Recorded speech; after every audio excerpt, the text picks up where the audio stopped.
All right. See if we're live. See if we're live. Check 1 2. I got some microphone action going on here. So we got here. On here. Yeah, I do. So we got here. I'm gonna try something weird tonight. Is what I'm gonna do. This might not be the most flattering angle, but what I'm gonna try and do here. Oops, no, I also need to do this. Start recording. Or I put it here. Oh, that's a possibility. Let's assume under. Oh, that's not bad. That's not bad. Okay. I'm going to try something different. Yes, I know I'm live streaming, apparently. It says I am.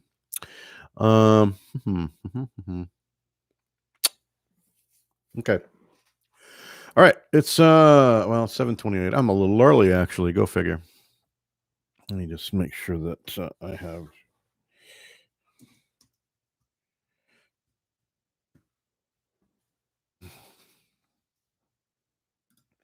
Okay. Looks like I've got everything going as it should be.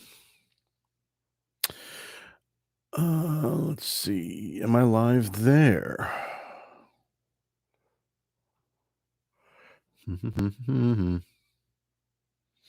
Okay, says I'm live. Okay, so I am live. It's Saturday, January 30th. It's about 7:29. I did say 7:30-ish. I'm here though. And I am live from YouTube. Excuse me. My throat's a little weird today. No, it's not COVID. I just had supper, so. I am also live on Instagram. I thought I would try something funny, so I'm kind of like I'm got two cameras going on at this point. So just because I've got okay, so the main reason, one of the reasons, it's like necessity is the mother of invention, etc. I'm in Facebook jail, so normally I would do live to Facebook, and I have a little more, it is what it is. Most of the people that follow me are up there. However, I have followers here on Instagram as well. So I thought, well, why don't I try this? Why don't I, I'll go live on my YouTube channel since I can't send it out to Facebook at the moment. So people can join me live either on YouTube, which I put the link up in my Instagram feed, or I thought I'd have my cell phone going at this different angle, and just so happens I have a shelf right there that's perfect that I can be live. So I can be live in two places at once when I'm not anywhere at all, right? Because that's the nature of reality. That's the nature of my reality, as it feels like anyway. I am opening up not a beer, not anything horribly sexy. It's actually a Starbucks kind of crappy, horrid double shot energy drink, which unfortunately I drink far too many of them. Actually, I used to drink more. I'm not drinking as many. It is what it is. It's in lieu of regular drinking and doing heroin. Yeah. Not that I've ever done heroin. No, I've not, and I have no desire to. Unless I do. Okay, okay, funny joke coming around. Funny stream thing that I do. If I were to turn 90 and I'm still got my faculties and I'm ambulatory and I'm not like wearing a diaper and all that shit, maybe I'll give it a go. Just to see, because if I cack at that point, it's not going to matter much, so maybe I'll go out fun, maybe it'll just be a nice little way to go. Who knows? Those of you who know me know that I am also a sober person. It'll be 20 years this June. Yeah, I was, I have a brain fart when it comes to the actual date. I see someone here is up on my Instagram. Dirk is deaf. Wait a minute, who's Dirk is deaf? Do I know you? I don't know if I know you, but if I don't, hello, hi, how you doing? Some of my friends have weird, nom de plumes, as I do, because mine says Jagust original. So, but hello, good to have you here. As I'm just shooting the shit once a week at this point, since I'm back to work. With the threat of COVID infection in the air at any given point. So, is what it is. Anyway, as I was going to say, so it's been sober for 20 years, thereabouts, and I always mention and say that, like, I when people ask me if it's difficult and all that kind of stuff, well, no, I don't. I mean, I'm not finding it horribly difficult, truthfully, even at the hardest times. After 20 years, it becomes just like, brushing your teeth in the morning. You just kind of handle whatever it is that comes to you on a day-to-day basis. Um, and anyway, so I would love to have a drink. I would love to be able to be having a nice little libation while I do this, a little beer or whatever, but I don't. So, however, I can still imagine it. I can still say the words rum coke and remember what it smells like, and or brandy Alexander for that matter, or rum and eggnog around the holidays. All those, those are kind of my favorite things when I was a drinking person, you know, and beer when there was nothing else to drink. Um, you know, I miss the ability to be able to imbibe in those things that just were, things you do. But my particular obsessive compulsive nature, brain chemistry, whatever, makeup, um, genome, DNA, whatever the fuck you want to call it, just doesn't allow it. At least if I'm going to be some semblance of a productive member, human automaton of society, you pick one. I don't. There are times I think of myself as an automaton, and there are times where I certainly. That's kind of why I'm doing this. This is one of those things why I'm chatting and doing these things once a week, because I don't want to feel that way anymore. And past 20 years, I've been in a specific situation, and it was a needed situation. Obviously, one needs to pay bills and do all that kind of stuff. But after 20 years, I feel lucky that ironically I was able to have a month off in December, for good or bad. Bad for my finances, but good for my mindset. I was able to really kind of look and have literally a whole month off, between furlough and then holiday, and really kind of get a better sense of, or remembering who I am as a person, as a creative person, especially. When my job kicks in on a regular, that part of me tends to get kind of subsumed by the day-to-day grind and by the job that I'm willed to do as part of my situation. So, but I have to fight a little harder to remember that that's not really who I am deep down. Um, the one thing that I noticed that after 20 years of that, and the other, is trying to get back to the state of mind I used to remember. I mean, I've always been an anxiety-filled person. I've always been a person of I've always been a bit of a drama queen, shall we say. I can look at that now and say it and laugh and sort of just honestly sort of embrace it and own it and all that kind of stuff. But that comes with age. Especially when you just have just turned to 56 on Thursday. So I'm on the steep slope toward 60. So I remember when I just turned 40, I thought I was fucking ancient, right? But yeah, here I am almost, Jesus, not quite 20 years later, but close enough. Anyway, so I figured that, obviously with each passing day, the threats of COVID and everything else out there, to the point of like, well, I need to try to make the most of each day as I possibly can. I mean, a lot of the old cliches of just, being there in the moment and all that kind of stuff. And I mean, not that it's not wrong. It is what it is. Uh, the misanthrope in me is annoyed that I have to agree with that particular cliche or trope. But it is what it is. It's the truth. I have to look at the day by day as a bit of a battle. Again, my battle is nowhere near as bad as most people's battles. The fact that I can do this on a weekly basis in a house, I just had supper. I'm a lucky motherfucker.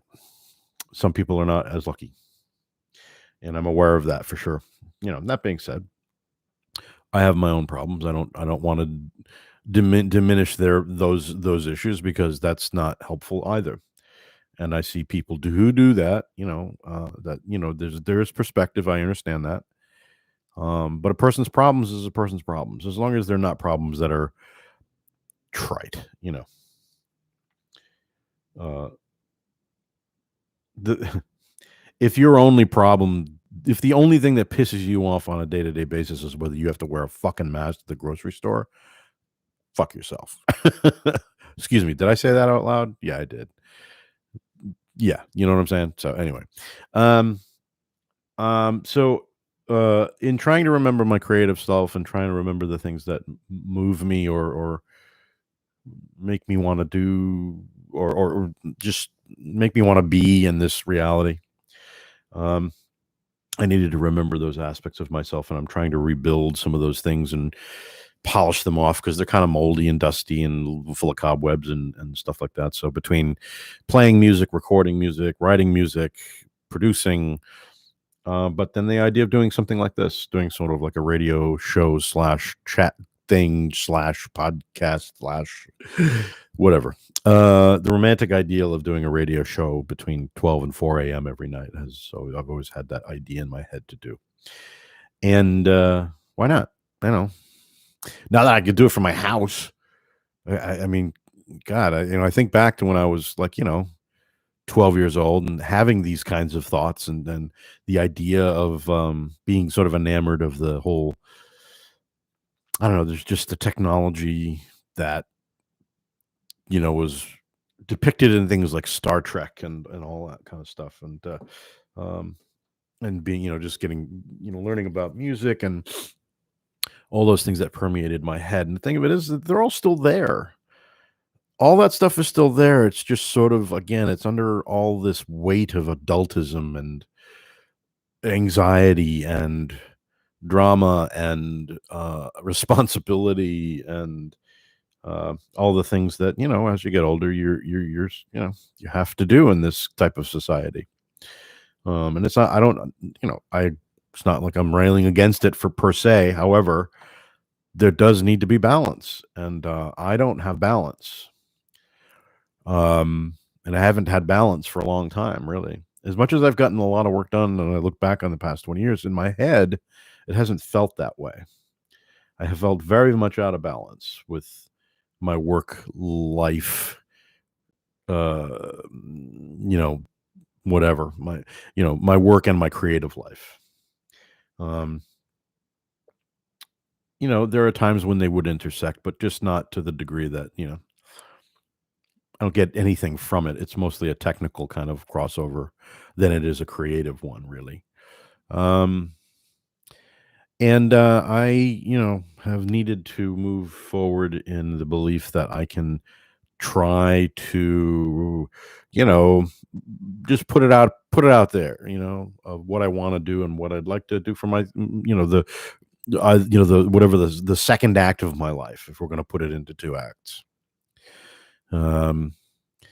Trying to keep in mind that at 56, I'm not an ancient person, that many people have created careers later in life than I am at right now, successful ones, long ones, and because what I've been doing for the past 20 years, I mean, career, I don't know, stopgap, very long stopgap in my head. You know, there are very practical reasons as to why I did what I did for the past 20 years because, well, one needs healthcare, one needs meds, one needs a house over their head or has to pay rent and all those wonderful things, obviously. So, and the thing of it is right now is that something like what I'm trying to do here doesn't necessarily pay the rent right away anyway. That is to unless somebody hears me and might, I don't know, think, hey, that guy's got a cool voice. Let's put him in a voiceover. So if you know anybody, if you're looking for, if anybody's looking for voiceovers for a trailer, for, I don't know, whatever the hell they're doing, commercial work, reading books to the blind, that kind of thing, I'm all for it. I can do that stuff. I can also sing. I can probably act if given the impetus. I've done it. It's never been a calling of any sort, mainly because my memory is shite. Excuse me. I am yawning because it's Saturday and it's kind of warm in my house because it's really fucking cold outside, which tends to make me, yawn. Anyway, excuse me.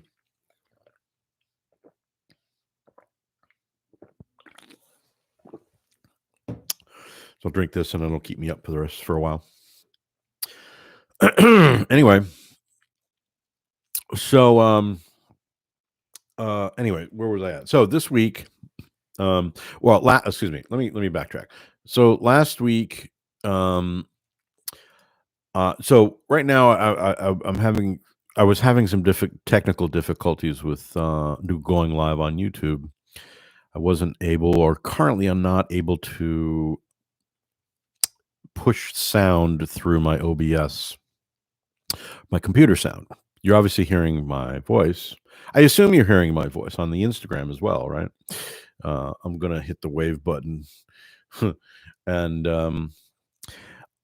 but I assume that that's the case. So because I did check the YouTube stream and I heard myself, so I'm assuming that's the case.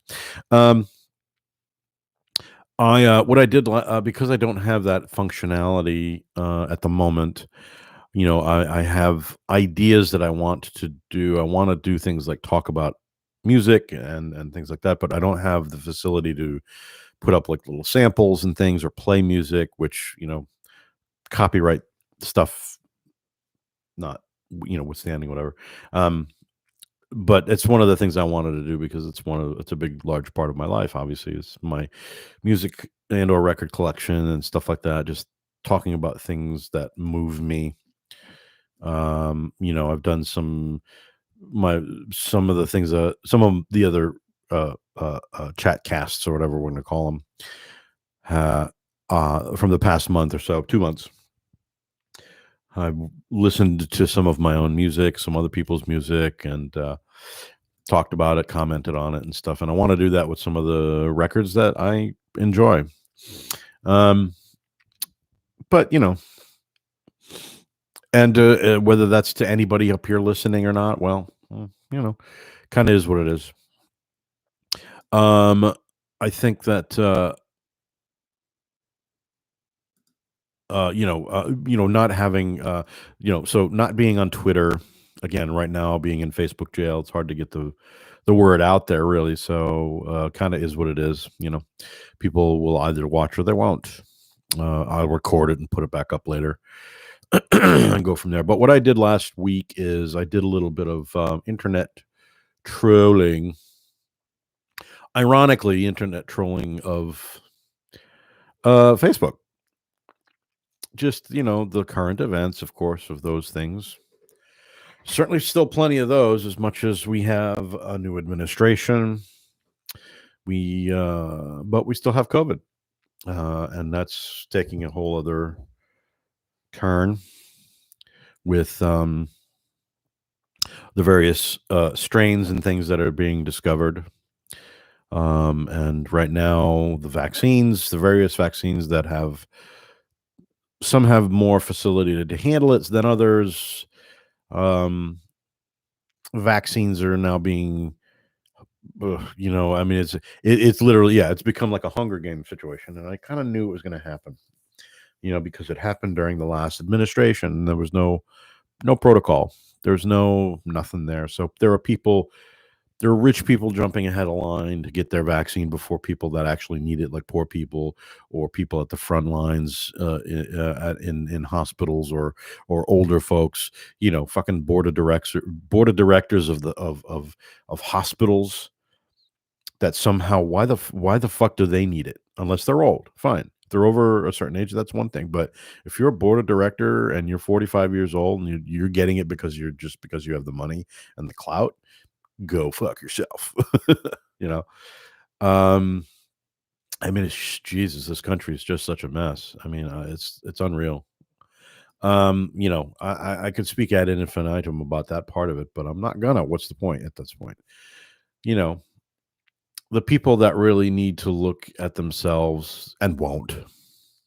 You can't shame them into doing anything like that. It's not in their nature. They don't care. They stand for nothing. They care of nothing. They have no empathy for anybody but themselves. But here's a handy little list of folks that need to be held accountable, and I'll show you who those are. It says expel Ted Cruz, Josh Hawley, Kevin McCarthy, Lindsey Graham, Mitch McConnell, Mo Brooks, Ron Johnson, Louis Gohmert, John Kennedy from L.A., Jim Jordan. Oh, I'm sorry, not L.A., Louisiana. Jim Jordan, Andy Biggs, Paul Gozer, Matt Getz, Steve Scalise, Lauren Boebert, and Marjorie Taylor Greene. Convict Donald Trump. Repair and heal. Well, those are all the people. Those are all of his enablers. Those are people that assisted in the coup attempt on the 6th. Basically, everybody that's on that list in some way, shape, or form were providing tours for some of the folks the day before. You can't tell me that's not a coordinated effort. You can't tell me that's not treason. You cannot tell me that that's, uh, sedition. You can't tell me that that's the case.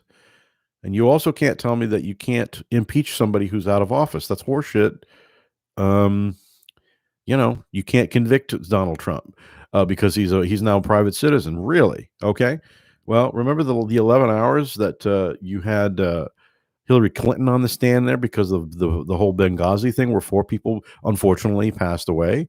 She was a private citizen at that point. She sat there for 11 hours and basically answered every fucking question you asked. She didn't fucking plead the fifth. She answered every fucking question. And guess what? You found that there was nothing to convict her of. And yet after that, all of that, they still, Benghazi, because, these people have got a screw loose. There has to be some sort of human repair somewhere. I don't know what it is anymore. There's, I mean, how do you try to unify with people who actively, knowingly are perverting the idea of reality for their own gain? And somehow are still getting away with it, which is what I don't fucking understand. It's just like, why the fuck aren't these people in jail yet? And that's a failing on the other side. That's the failing where it's like, I mean, some people are trying, but man, there's an old guard that's just like defying that odd too. They're defying the idea. It's just like, well, we don't want to, cause trouble, or we want to blah blah blah, working together and hands across the aisle and all this horse shit. Listen, dude, I'm hippy dippy as much as the rest guy, but I'm sorry. There comes a point where how many fucking times can you get stabbed in the back before you say, hey, maybe I need to stop doing what I'm doing? That means you're just as insane as the other side, just on a different level. For fuck's sake, man. Anyway, I didn't necessarily, this podcast chat thing was not necessarily meant to be nothing political, but I can't ignore what's going on, obviously, because it's affecting me. It's affecting my money. It's affecting my finances. I'm doing my taxes, and the amount I'm not getting back from my taxes is substantial this year. you know? And so that's affecting me directly. So you're damn right I'm pissed off. You know, again, I'm not being affected as badly as some others. I get it. However, it's still affecting me. So I still have the right. But that's one bit of current events. You know, I'm not going to do an hour and a half on fucking Trump and his idiots. But I'm going to talk about it. So, like I said, all I'm doing at this point is I'm just, you know, I am just looking at some different things here. One of the things I'm looking at actually right now, just for those of us in New England, it does say, this is me being a weatherman. So now it's saying that there's a big snowstorm coming up on Monday and Tuesday, where we may be getting upwards of 8 to 12 inches up north. They're up north, and then Providence, Rhode Island, 4 to 8 now, and then the coast is 2 to 4. So I don't know. Yeah, this may not be as big a storm as it looks, or as they've been saying. However, you know what can happen in New England at any given time. You know, one little bit of shift from the wind from the north, and we're going to be getting 8 to 12. You know, that's not horribly unusual. That's happened before in the past. So, you know. So anyway, so to all of my New England friends, you know, be careful out on the roads on Monday and Tuesday. So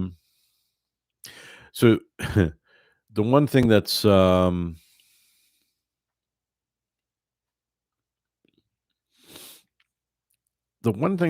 of with the thing about oh, interesting. Oh, for the love of God. What are they protesting now? What is happening? Okay, so sorry, I'm looking at some articles of things that are going on. Dodger Stadium's COVID-19 vaccination site shut down after protesters gather at the entrance. Oh boy. Save your soul, turn back now. Oh, crying out loud. Why don't you mind your own fucking business? You know, go home, go pray to whoever the fuck you pray to, and mind your own fucking business. Um, why should that get shut down because of these idiots who are in the way? Wow. Okay. You know, see, that's what I'm talking about. Why are we kowtowing to these people? I don't get it. Why are we just allowing that to happen? I mean, fuck's sake, man. Well, you know, again, these are all current affairs. See, so this is what it comes down to. These fuckers now have nothing better to do. You know, these Trumper, Proud Boy, whatever the fuck you want to call them, evangelicals. I don't know what to fucking call them. They're all Nazis to me at this point. You know, now they're getting in the way of human life. They're just in the way. They're just like fucking cockroaches. Um,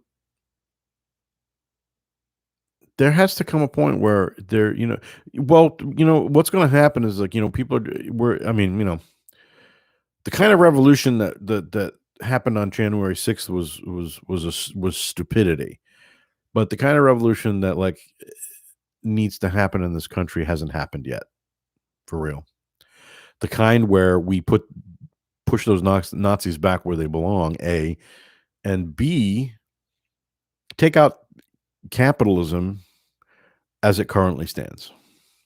Now, the GameStop thing that happened this past week was interesting because now I'm not a stock trader by any stretch. You know, I've got a very small portfolio. Obviously, I don't really do much with it, to be honest. It's just not my thing. You know, whatever I get from it when I'm older, fine. To be honest, I will be willing to bet that by the time I'm ready to retire, that money's not going to be there anyway because it'll either have been stolen or taken, or you know, the government will figure out a way to take it anyway. So what's the fucking point? You know, or if I'm lucky in my lifetime, something will change, and I don't know. You know, but the fact that that the short sale or the shorts whatever the hell whatever it's called, I don't have it in front of me here, but the Basically, what Wall Street does is they game the system on their own terms. And so GameStop was short stocked or whatever, short sold, and people that were seeing it were saying, "Well, fuck that shit. Why don't we do this? Let's like hype the stock." So a bunch of people who don't have a lot of money, but who play games and they probably go to GameStop every day or every week or whatever it might be. That's their place. So they went, well, fuck it. Let's put, we have these new apps now that are seeking to democratize a little bit the idea of stock trading. I've got a couple on my cell phone now.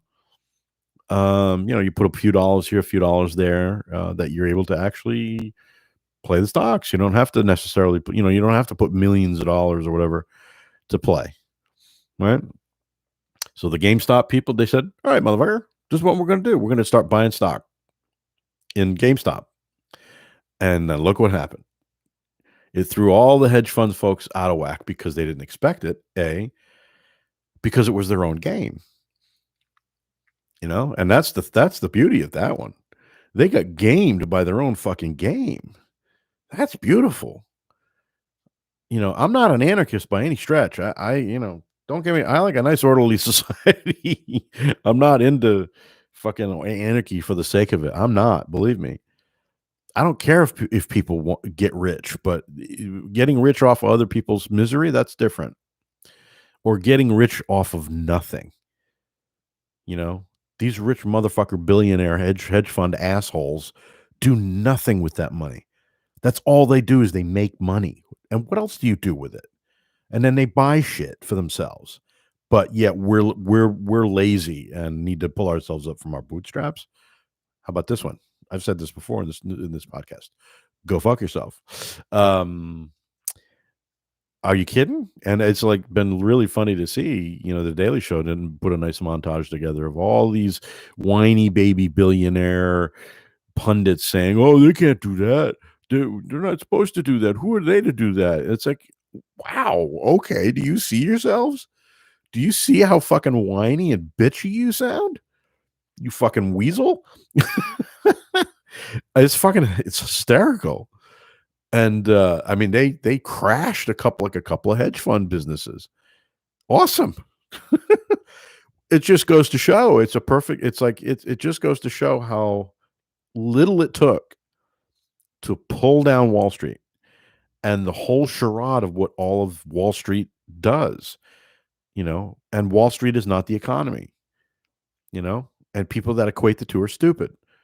And people do that to fool people that don't understand that, Wall Street has nothing to do with me. Just because Wall Street has a great day has nothing to do with anybody other than people that play with Wall Street. Has nothing to do with the economy. The economy is in the fucking dumper, and has been for years. So anyway, so I think it's hysterical that this little stock that could, well, it ended up being GameStop and AMC were the two that I've read about. But the thing of it is going to happen with any other one. But now, of course, they're now Wall Street wants to put all these regulations and stuff. Yeah, they're all the ones touting, oh, we want to we want to have a free market. Wall Street's a free market. No regulation, none of that shit. It's like, okay, sounds good to me. Someone put a really cool meme up. So it's like, that $600 stimulus we got back in December, that last one. And people are saying, all right, well, people should invest that money, but most people are using it for fucking medications or rent or food, gas for their fucking car to go to a job that doesn't pay them enough to pay for that shit in the first place. But oh yeah, so take that $600 and invest it. And well, something, what happened? Some people did. And then Wall Street went, oh no, we didn't mean it. Oh no, stop. and then look at what happened. Well, they got fucked. And now they're all bitching and moaning about it. It's like, so So to me, that's a it's a light at the end, a potential light at the end of the tunnel. Hopefully, that shit's gonna change because people are fucking tired of this shit. You know, I know I am. The fact that all of us have to scratch and scrape for the most part and make our day to day and all that kind of shit, and just be worried whether or not we're gonna, be able to do what we got to do on a daily basis. I mean, god damn it, it's just like it. Isn't life is difficult enough where but we've got to put more difficulties on top of that, and then the people that do that just kind of live off of the pain and misery of other people. Wow. You know, well, I mean, that's America in a nutshell, isn't it? Um, man, it's too funny.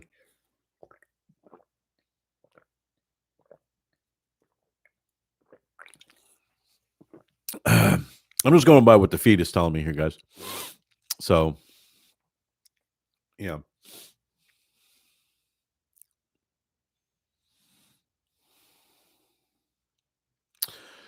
Um,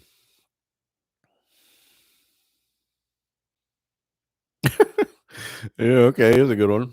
Jesus Christ. Oh, these people are fucking head. It's it's not just a cult, but a domestic terror organization. We need to treat Q followers no different than ISIS, which I agree with. They believe all of the propaganda that they've been fed and are now radicalized. They are a danger to us all. And it comes down to Anderson Cooper interviews an ex QAnon follower who believed the CNN anchor ate babies.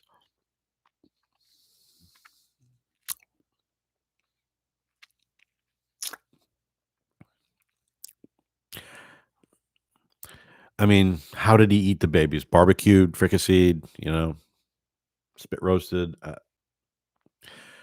They don't go into the details of that. He just ate babies. Unless you really think that he eats babies, then you need to ask. You need to ask yourself, and you need to be very, very clear about how he eats them babies. You know what I'm saying? And this is real. This isn't fucking. Yeah, I mean, this is real. It's just like it's not Saturday Night Live or something like that. It's not. It's just fucking real shit now. I mean, you can't. It's just unfucking real. I don't know. I mean, it's it's funny, sort of, but not because these fuckers believe it. Is the human animal really that stupid? I mean, that's a rhetorical question because I answer that question every day with a yelp. You know, I mean, but again, there's stupid and then there's troll stupid, and that's what like right now the GOP is at. Troll stupid. They're they know what they're doing. Lindsey Graham and all those fuckers, they know what they're doing. They bought into the bullshit, and for some reason they think that's the way to go forward. Man, all right. Well, okay. You think that? I mean, that's a little short sighted. I think. Um.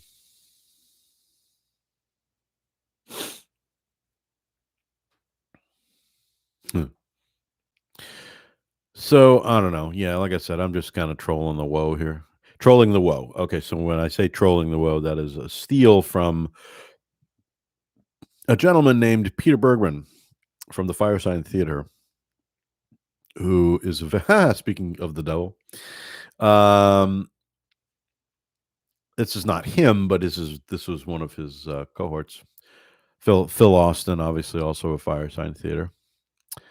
Someone posted something about his solo album, and but trolling the woe is something that Peter Bergman used to talk about in an iteration of a thing called the Radio Free Oz, which originally was a radio show in California back in the 1960s, from 66 to 68 or 9, that he started himself and then eventually brought in the other members of the Firesign Theater, and then they became the Oz Firesign Theater.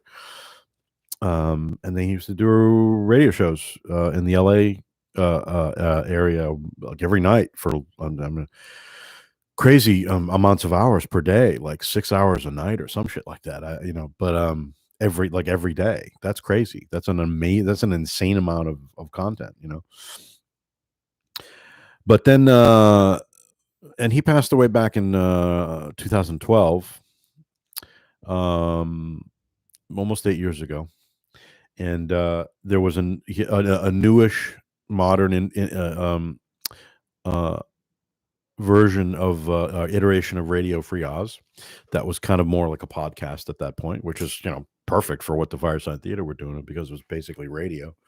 Um, the And he used to call it trolling the woe. So because that's pretty much all you do on Facebook or Instagram or Twitter, you kind of look, you know, I know I do it, and it's kind of ridiculous, and it does come to a point of like, diminishing returns, and a big waste of time sometimes, and it's not good for my compulsive sensibilities. So he coined the phrase "trolling the woe."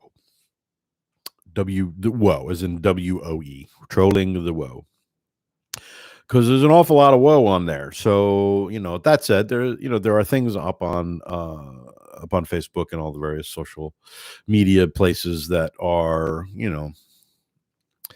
there's some levity, like the whole Bernie meme thing that happened after the inauguration of Bernie Sanders, sitting there and kind of just waiting for it to be over because he had shit to do, which is great. But then the GameStop thing kind of like that was the next big thing, and then that kind of pushed that out of the way. So the Bernie meme is no longer a thing, right? That was like a 3-week thing. And so, that's another reason why I do this thing that I do is specifically because of the Fireside Theater, I think. I have been steeped in these folks for, I mean, trying to think. I mean, my first album of theirs was How Can You Be in Two Places at Once? And I want to say that, if I remember correctly, that was a record that was at the local West Warwick Library, and it would have been I would have been at maybe 11 or 12, something like that. I want to say that. That's how early it was, and then I didn't start getting really into them until a little bit later on when I was closer to like 14, and then it was just get whatever I could, and just kind of. And I've just been absorbing everything that they did up to that point. They really didn't stop doing it. I mean, they did work for pretty much 40 straight years, until their last radio show and live shows from 2011, and then again Peter Bergman died in 2012, and then Phil Austin died 3 years after that. Excuse me. So there's only two of them left: Dave Osman and Phil Proctor, who I can say that I'm sort of friends with online, and met a few times, and were nothing but very, very nice to me, and took me under into the Firesign family wing, if you will, which I've never forgotten, and is one of the bigger things in my life that I will always sort of cherish. So it's having those folks in my this is them. Well, this is an early version of them, that's for sure.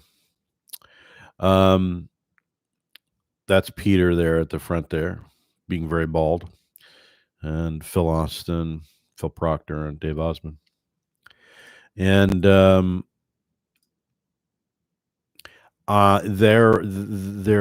they did, not only radio, obviously they did albums and things, but it was basically like radio on albums, and there's something about their brand of kind of stoner hippie, but very, very intelligent comedy slash what's the word I'm looking for? Just the way that they saw how prescient they were regarding society and the future and technology and how we're all reacting to it or not reacting to it for that matter.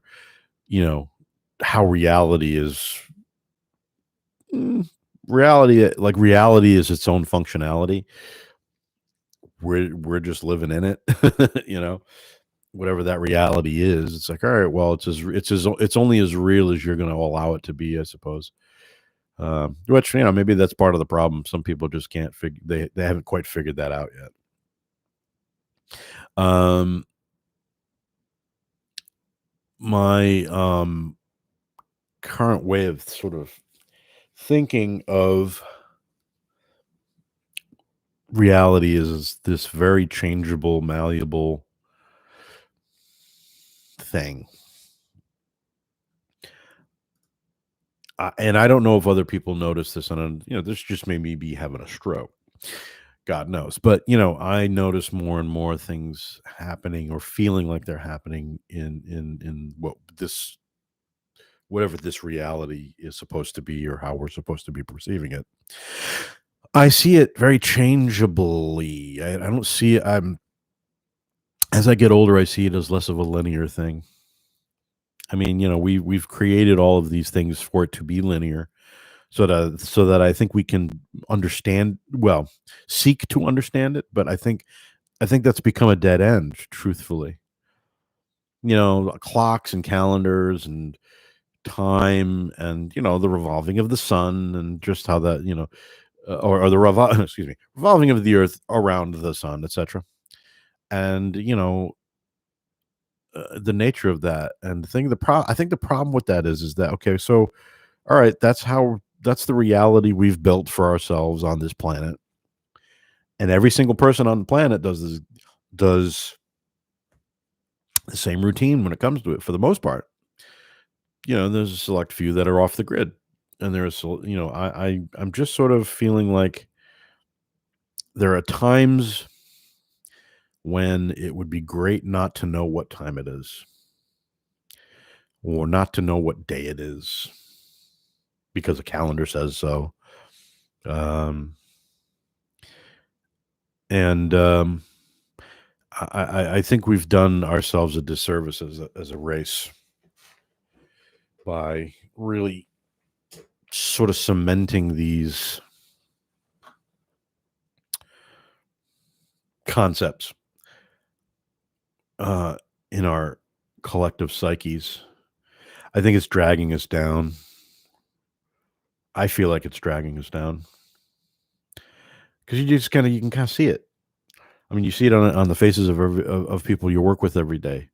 That grind, that job, that grind, that sleep, wake, work, sleep, wake, work. It's like that's some people's life. That's not a life. You know, that's a I don't know what the hell that is. It's not a life. Um, and I don't know how we change. I mean, God knows how the hell do you change that? I mean, there would have to be some sort of cataclysmic event on this earth for any of that to change. I often have rooted for the whatever asteroid comes closest to us that we hear about. It's like hit. you know, I mean it mostly in jest. Obviously, there are times, however, I go, oh, I don't know, man. Sometimes I think we need a reset on this fucking planet. You know, we are such a blip in whatever this universe seems to be.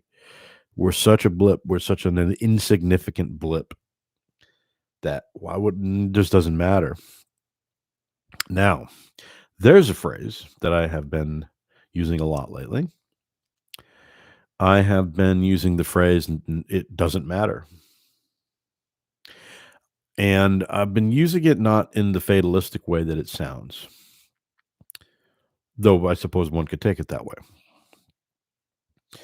But it comes down to those things that we've cemented in ourselves about what something means or what it doesn't mean, or what kind of meaning we've ascribed to something, whether that's an event, um, something we do as a human, um, I don't know, the way we feel, whatever it might be as a human.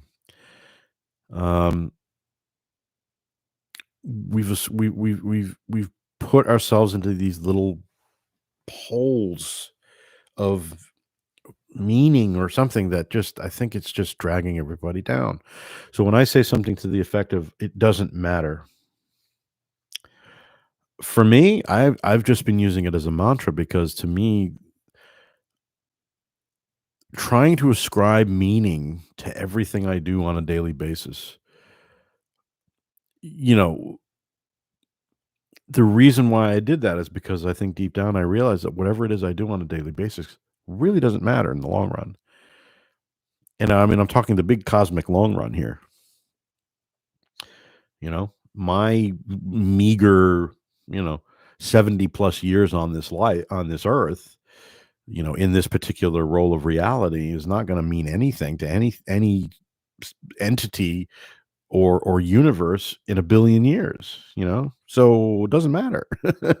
you know I have to think that way because if I start getting into the minutia of my day to the point where I'm so full of anxiety or so full of ennui and pain and fatigue that I stop functioning really on any level, and I just become this horrible drama queen full of anxiety that I'm lashing at myself and lashing out at others and being angry, and but it's like that's not my natural nature, right? My cat agrees, right? Right.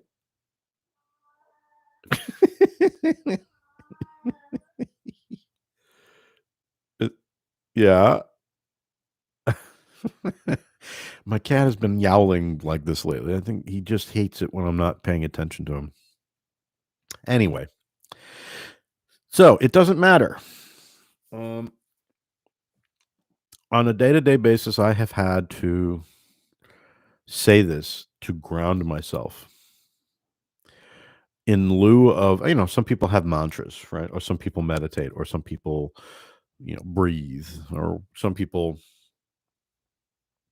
whatever it might be, to get them back into some sort of centered place. Oh, excuse me, I'm boring myself, maybe. I'm boring others because there's literally no one I'm talking to at this point. Um,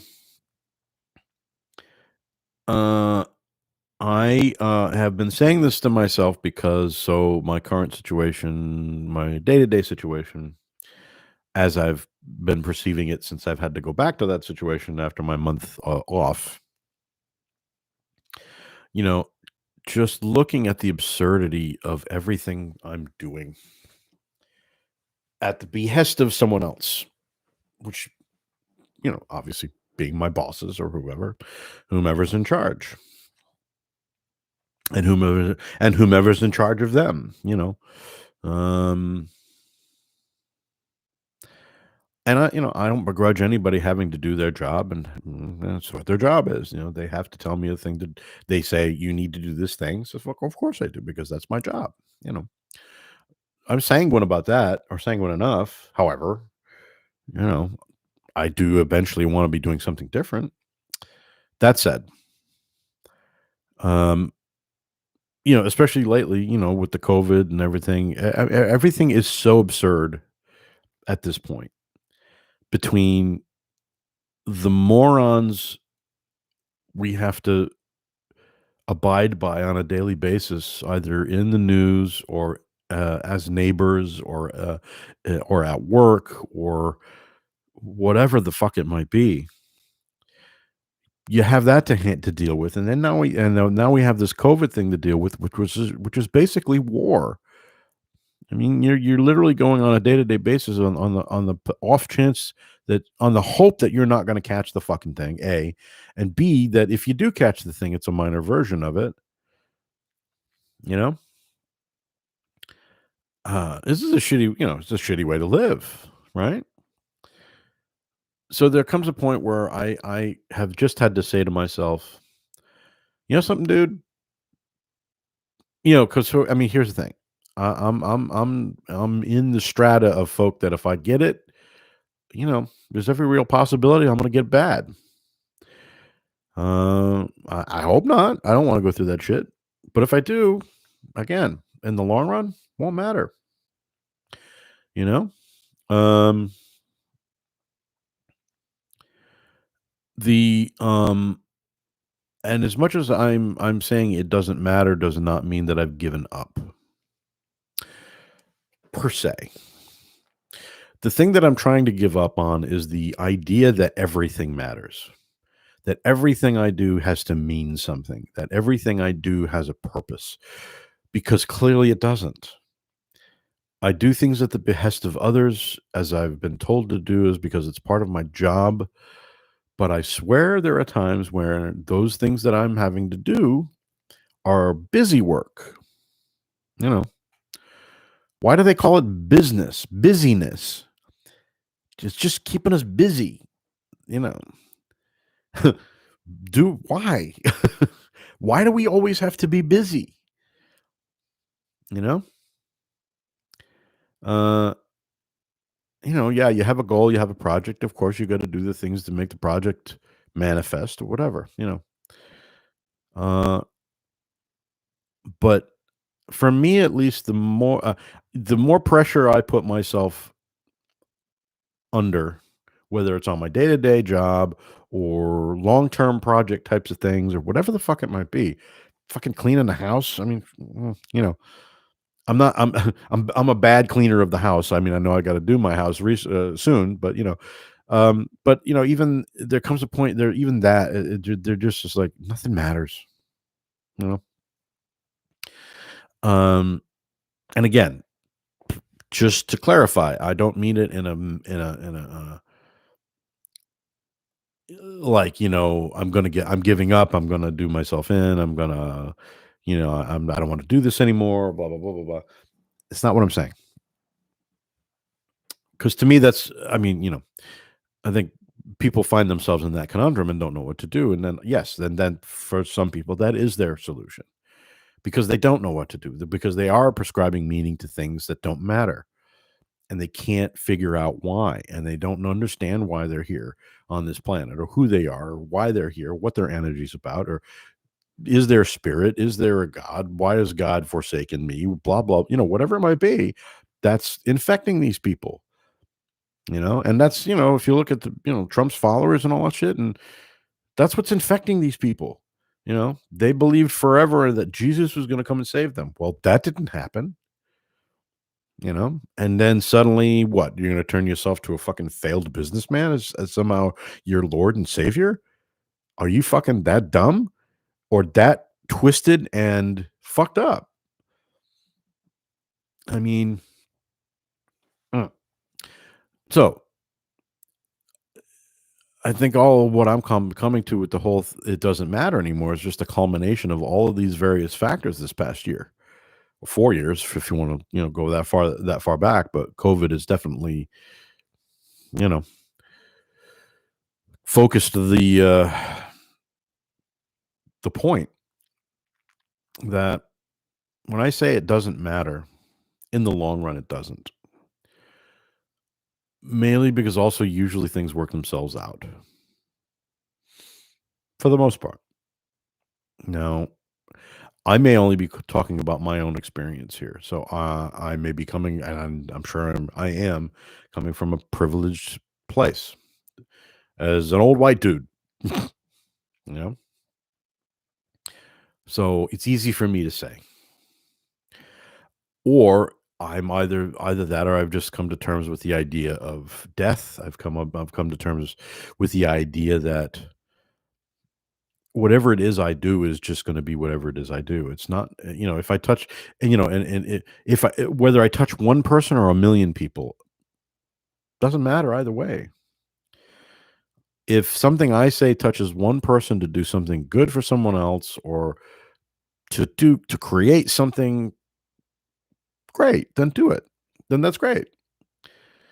And, uh, but then someone might say, probably myself would say, well, but doesn't that kind of fly in the face of the idea that nothing matters? So why should I do anything?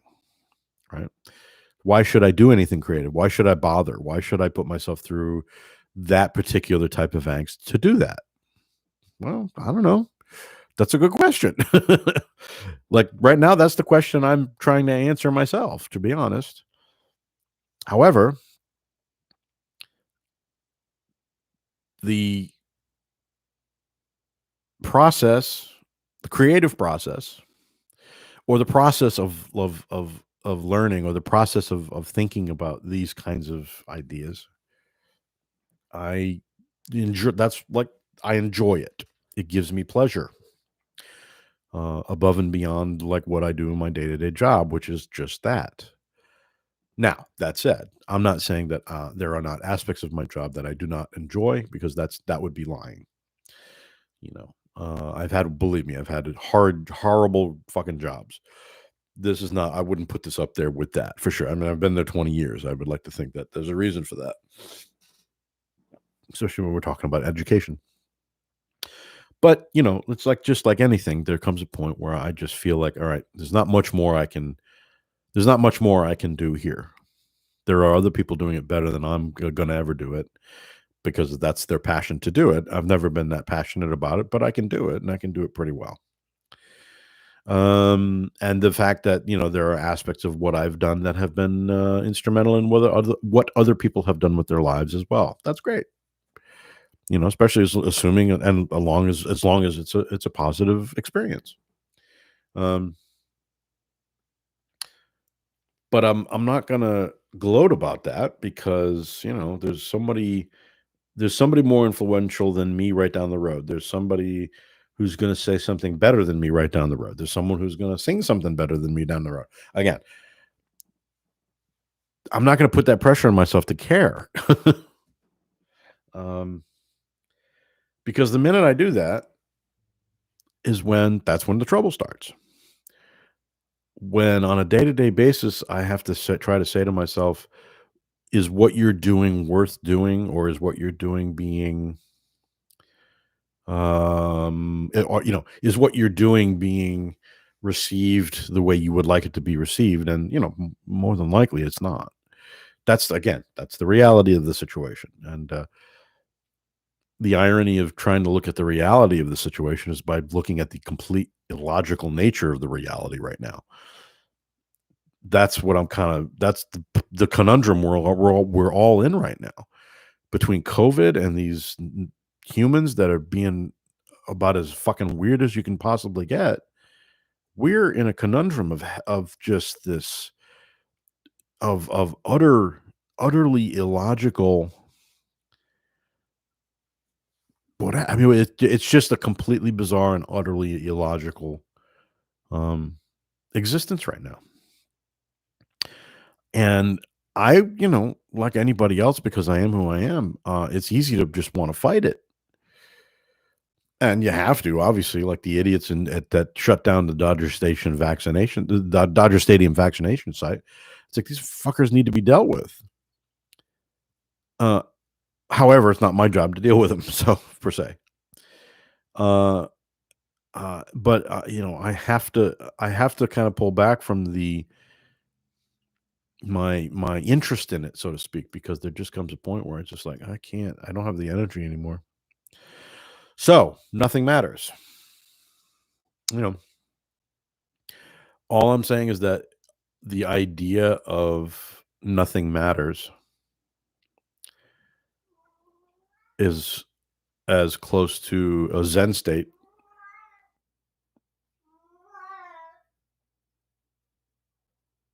that I can get into. I think. Anyway, so there's Buddhism. People practice Buddhism or meditation, yoga, all those sort of, Eastern kinds of, practices and things. And, people have their whatever it is that they have that makes them who they are, and how that tries to ground them. And, some people rely on medications because they have to. And sometimes that works and sometimes it doesn't. And it's a combination of two, and sometimes that works and sometimes it doesn't, you know. Um I feel like the what the thing that I've been fighting all of this time, because like, again, on my inner nature is not to be fatalistic. My real inner nature is not to be that way. My inner nature is to be funny and up and happy, to be honest. As that was as a kid, even though my childhood was sort of like had its moments of like not being so funny. But it's I try to remember the parts that were like, "Oh, yeah, that was fun. That was cool," you know?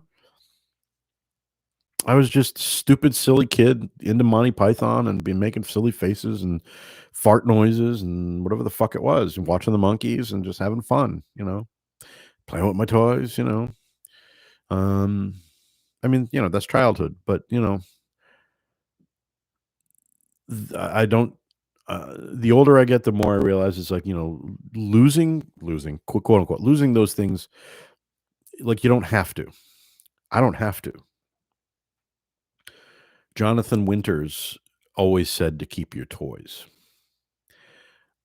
He in one of his books, he mentions going back to his childhood home, and his mom had basically disposed of many of his toys, and he was pissed. And but he was able to save a few items, And he said, "Never get rid of your toys." And it's a profound thing to me. I mean, I think, Jonathan Winters was talk about a profound sort of character or a profound person as a comedian, but just as a person, just as a little bit of wisdom like that, like, keep a thread of that thing, that pure thing that we are when we're born, or, I mean, if there is such a if there is such a thing, if that even is a thing, I don't know. Or if you're lucky to have been born into a situation where at least the first few years of your life weren't horrid, you know, or at least, there's some sort of some positivity there, whatever it might be. Truthfully, I do. I feel lucky that I had some of that. I, as dysfunctional as the family was, um, for a while the game was played, and I think, you play the game and, you kind of accidentally fall onto a place on the game board that's sort of like, okay, it's fun. It's fun enough until you go to jail or whatever it might be. Um, so again, I have fond memory. I do have fond memories, and it's okay for me to have those memories and to cherish them, because, again, I feel lucky that I can. The rest of it, I put in a box and I put it under the bed and I try not to think about it. I've been lucky enough to be able to do that. Or willing to be able to do that, and some people aren't, or people have a hard time doing it. Hence the need for medications or whatever it might be. Um, you know, I mean, I grew up, TV for me was a babysitter. They did plunk me down in front of the TV, and that was the babysitter, because I just was like, like any kid who was like fucking 3 or 4 years old. Of course, they're going to look at the stupid box, as my father used to put it. It's like, well, motherfucker, you're the one who put me in front of it, so don't judge it by that point of view, because you're the one who fucking put me in front of the fucking thing, you dingwad. So yeah, it plays a big part of my psyche. You know, watching the Monkees specifically, Saturday morning cartoons, the Banana Splits, Star Trek, Batman, all those things, Gilligan's Island, all those things. Woo, I'm losing my voice somehow. um, yeah, that's my makeup. That's part of who I am, for fuck's sake. So it's like, what am I supposed to do? Just sort of ignore that? No. And during all that time, the things that I used to enjoy, the toys or the things that I played with, that I even now I can look back and go and remember the reasons why I did, you know. So never get rid of your toys. That's Jonathan Winters. Anyway, back to Nothing Matters. Now, to get political for a second, obviously we have Black Lives Matters because they do.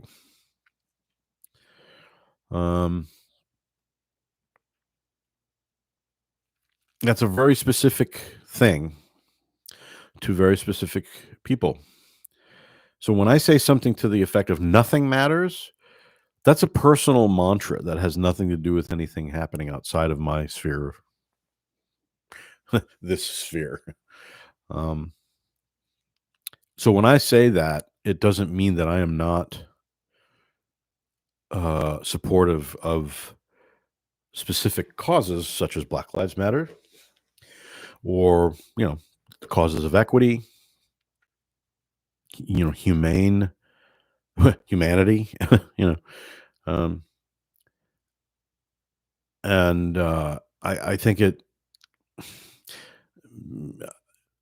to kind of live in that conundrum of okay, if nothing matters, because someone will challenge me on this, of course. Well, if nothing matters, then why do you care? Then, like, why are you even talking about it? You know, if nothing matters, like I said, I'm just looking at the reality of our existence as it is. Especially since I also look at how we deal with time, like as I was saying about how we've concreted ourselves into this linear ideal or this linear reality that is as much a construct as anything else. Like what if we had constructed things differently so that what if what we're seeing, or what being aware, really aware of your surroundings. What if what we're seeing is just not what we're seeing, or what we could be seeing? Well, okay, that's what psychedelics are for, right? um, but I don't even think we need the psychedelics for that.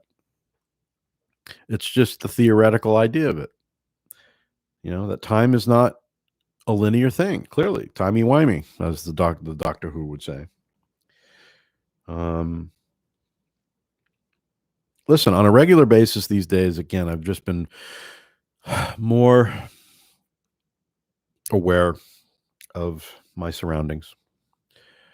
I mean, I've always been aware of my surroundings, but I've always fought that impulse, or I've always felt it a bit of a burden, or I always felt like it was the idea that I was on all the time, that I was always very, I don't know, vigilant in that my brain just was like always on, like it never shut down, that I was always sort of, I mean, that was, I suppose it was kind of verging on paranoia, I suppose. Um, and I don't think it's a bad thing to be aware of your surroundings, obviously. But that being said, when you get to the point of like, all right, I'm going to embrace whatever potential sickness I'm currently going through here, and go, all right, well, what are my surroundings telling me? If it's not necessarily just in that moment that there's somebody behind me with a rock, or whatever, or not to step in the divot in the sidewalk so I fall over. But kind of more bigger things, like I mean, just the other day, just really weird shit. Uh, I It was Wednesday. If we're gonna cement something into a time and place, day before my birthday. Uh, and I come into work the next morning, Thursday morning, which was my birthday. And I am trying to get into my laptop at work. Obviously, I have a password. Now, I'm putting in the password that I know that the fucking laptop was the day before, because I didn't change it. It wouldn't work, wouldn't work, wouldn't work. Sure enough, I just, for the fuck of it, I said, all right, well, let me try my other one. Boom. Or like the one previous that I had, the laptop previous. Sure enough, it works. Yes, it did. So out of nowhere, my laptop is on the previous password that I had not changed. Um, you know, Someone would just say, "Oh, well, you probably forgotten you actually had changed it." No, I didn't, man. Come on, that's my job on a daily basis. Like, I have to know what passwords I have on my computer. So I spent 10, 15 fucking minutes trying to figure out, well, what am I spelling it incorrectly? Is there a caps lock on there? Something like, what the fuck am I missing here? And it wasn't like something simple like that. It was like a completely different password. Okay.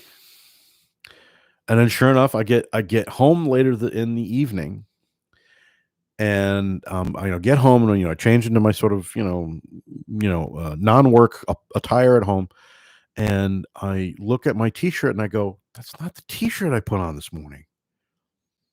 You know, I put on my straight black T-shirt with a very significantly white printed embossed tag on the back of the shirt. On the neck part of the shirt.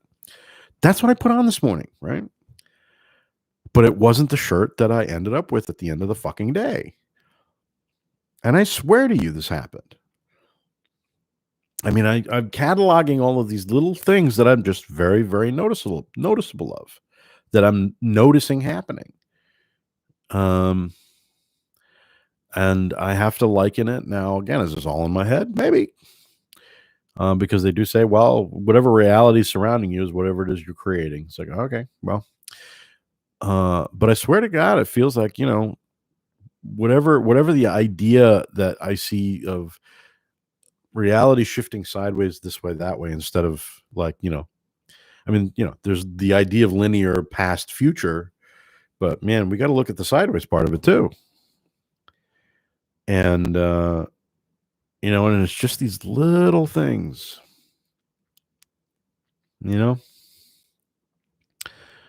that if you're really not being aware of them, you're going to miss them. That something's changed, something's different, that reality's doing something that you never noticed before, that was probably always there. But because we've cemented these ideas of linear time with clocks and calendars and a point of view and the idea of everything meaning something, and we're all in that same fucking state of consciousness to the point where we're so bogged down in it that we can't move forward anymore. And we have people lining up fighting for that for that status quo. They don't want to move forward. No one wants to move forward. So we're stuck in this status quo state of existence. And I don't mean just the people on the right or the GOP. I mean all of us. Our state of consciousness is not moving forward because we're not looking at it that way. This is not a religious thing. It has nothing to do with it. It's not even a science thing. It's just like an energy thing. It's an energy thing with me. That's how I look at things. I think that if we, and again, it's like, I have the luxury to think this way sometimes. Some people don't. I think, though, that if as a species or as an entity writ large, as the human species on this planet called Earth, that we call Earth, we have to really push through the status quo that people are not understanding the idea of moving forward. They're scared. They're just scared. It's fear. They don't know what they're talking about. Turn away from the vaccination site because you're going to save your soul. Why do you care? It's not my soul you're saving. It's your own. Go ahead, save your own soul. Don't worry about me. Whatever entity or energy I think is the thing, well, I'll handle it. Don't worry. Go trim your own fucking bushes. Stay the fuck off of mine and get the hell out of my way. I've got to mow my lawn. And that's the thing, unfortunately, that we find ourselves fighting with now. It's a real simple fucking concept. Mind your own fucking business.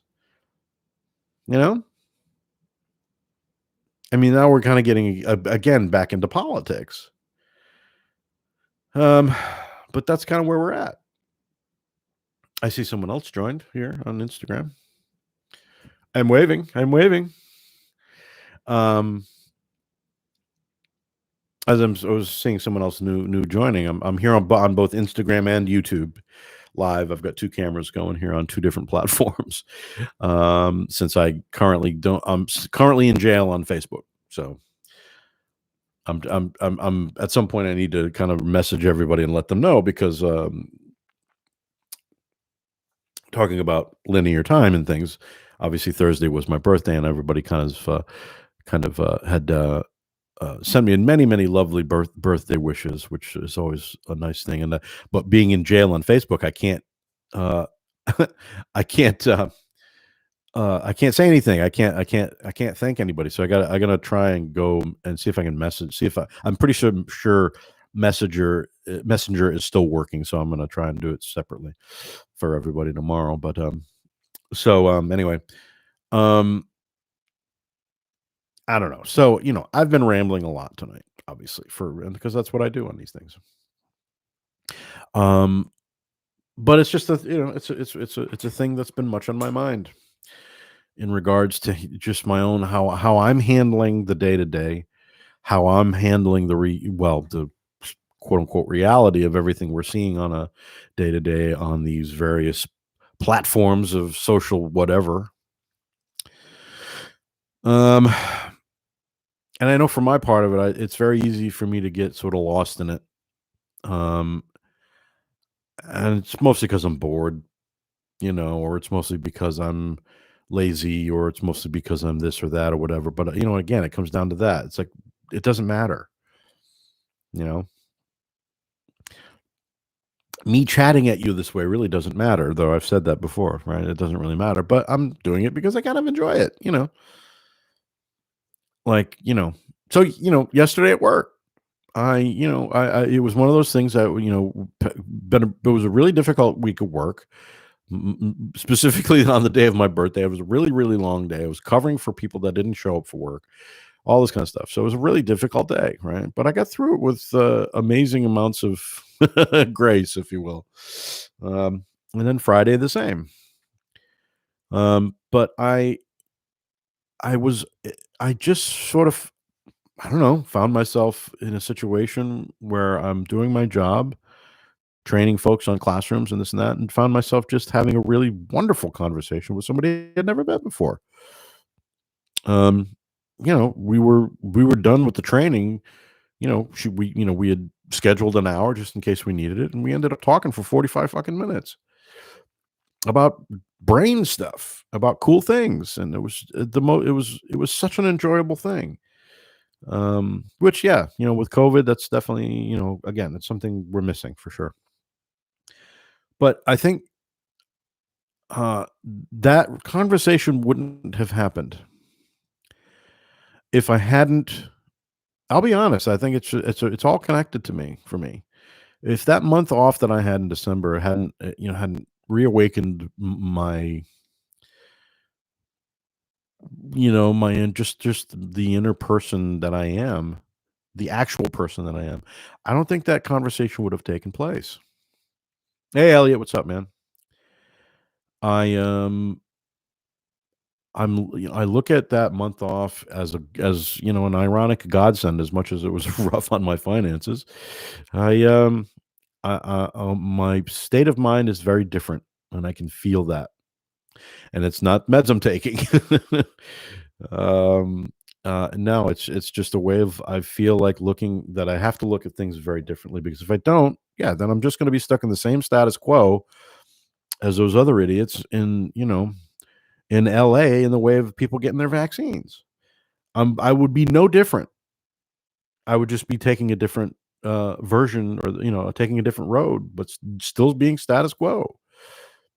As far as trying to reshape a mindset.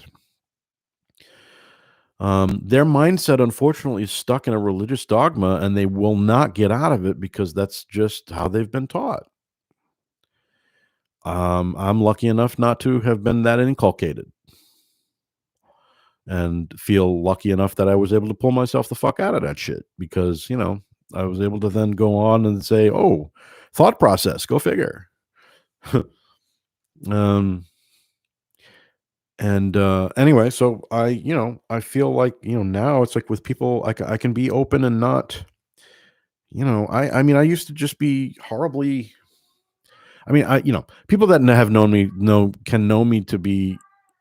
My cat's howling. Sorry. What? Oh, my goodness, it's dramatic. um, as I was saying, so people that have known me, they know me that I can be very outgoing or whatever, but I can also, but I come across as, very grumpy, of course, because that's me fighting a certain inner introverted nature. And on, the type of job that I have, both being a creative person on stage or at work or whatever, I have to be outward, and I don't have a choice. If I come in on a day where I just don't want to be outward, but I have no choice. So there's a struggle right there, right? And that's again one of the things that I would like to have more control over on a day to day basis. If there's if I had a situation or a job set up where I, on a particular day, I just don't necessarily want to talk to anybody or be open, and I want to be or need to be introverted, then I really want to be able to have the control of that. And right now I just don't have that control, which is where my imbalance is right now. Anyway, that said, when I say something like it doesn't matter, that is me in that moment, basically saying to myself, just like whatever anxiety I'm going to attach to a particular moment or directive or task or whatever it might be in that moment, and the anxiety that just will naturally echo in on itself, I have to say it doesn't matter, and then just get on with my day so that I can do whatever task or directive or whatever the fuck I've got to do. So, yeah, it's just another version of counting to 10. It's another version of someone meditating. It's another version of someone praying to God, doing the beads, or whatever the fuck it might be. Praying to Jeebus. Whatever thing that you need to do your thing, that's fine. Then do whatever the hell that is. But don't get in my way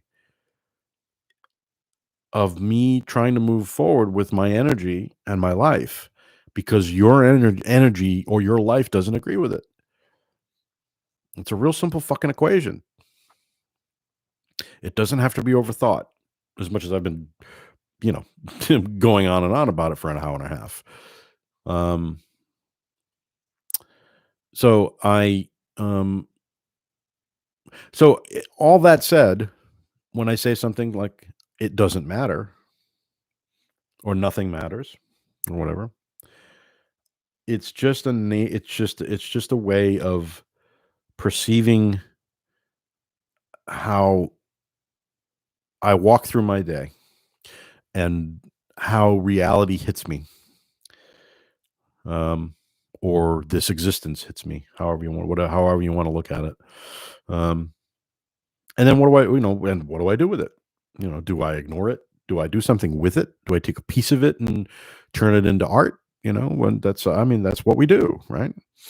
We take a moment in time. We take a melody that floats through our head. We take a word or a series of words that somehow we either overhear someone saying, or they pop into your head, or you dream them, or whatever it might be.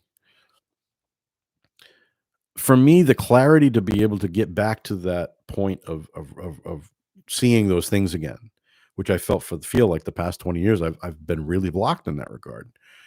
And I used to be very fastidious about it. I haven't, God, just, in moving, I just like the piles of fucking little notebooks and notepads and things that I would carry around and jot shit down, just random shit that I never did anything with, but, as part of the process, right? Well, I stopped doing that for like almost 20 years. And in that regard, I've lost. Well, I can't. Here's the thing. If I were to look at that as like a loss, I would probably, start to feel bad about it. Again, I would ascribe a certain feeling to the idea that I've lost 20 years of creative whatever. I mean, it's an over dramatic way of looking at things. And I just don't have the energy anymore for that. I would rather at this point twist that energy around, say that nothing matters, because truthfully it doesn't. You know, 20 years of me not jotting down a couple of phrases here or there, whatever it might be, is not going to matter in the long run to somebody billions and billions of miles away in another universe after this Earth explodes. It's not going to matter. So yeah, it's heady shit, right? Um, that said, for me, that's the way. It may sound crazy, but it's for me. That actually clears my head. It gives me license. It clears the decks of my own bullshit. It's easy to spew my own bullshit and just never clean it up. And that's been my life up to this point. Um, because I've ascribed meaning to my life or my work or whatever. And that's fine, but it's just like, or whatever. That kind of shit can become a millstone around your neck, I think. And I mean, I've seen that, I wouldn't be the only person, but you creative people go through that on during their lives. You see it. I've seen it with people that I've worked with or um, you know been around, or different creative uh, disciplines. Whether it's music or painting or art or drawing or whatever the fuck it might be. And I've seen different aspects of the millstone of that shit pulling people down. And I don't mean learning the technical aspects of whatever discipline it might be, because I'm talking about just the levels of import and meaning that people ascribe to whatever it is that they're doing, instead of and then did they lose the fun part of it, I think. um I don't know, Elliot. I'm just what you've been saying about other than the bigger existential. That's a lot of what I've been on about tonight, man. So, uh, basically, just to reiterate really quickly, for me, my new catchphrase is "Nothing matters," but I'm just trying to explain myself so that people don't think that I'm just, you know, kind of saying "fuck it all" and "fuck all y'all," because I'm not. I'm not at all, at all. If anything, it's quite the opposite. Um, I'm trying to clear the decks of my own bullshit, and I'm trying to clear the decks of the bullshit that I have taken upon myself that has nothing to do with me, you know, um, because it affects me. I mean, everything affects me because that's the reality of the situation, isn't it? Um, you know, but it's a lifelong process. I think some people, it's. I just feel lucky enough that, okay, if I've been able to do this at this stage of my life, then okay, well, maybe there's some hope. But again, I don't want to add any weight to any of this, because the minute I do that, I overthink it, you know? And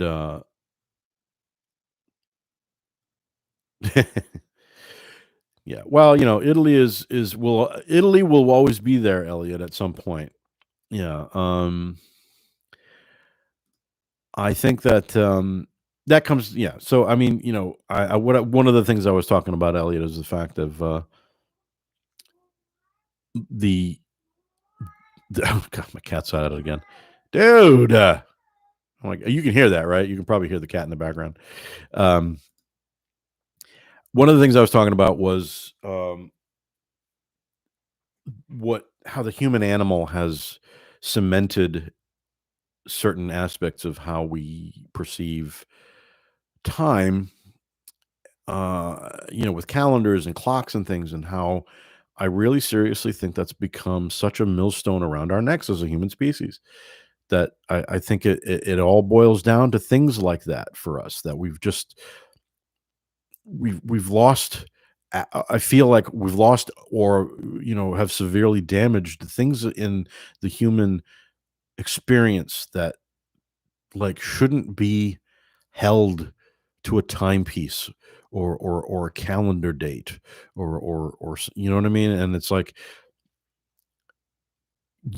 I as I've gotten older, on the one hand, one wrestles with one's, you know, inevitable, mortality and end of life things. But that's, people would call me, oh, you're being over dramatic. It's like, whatever.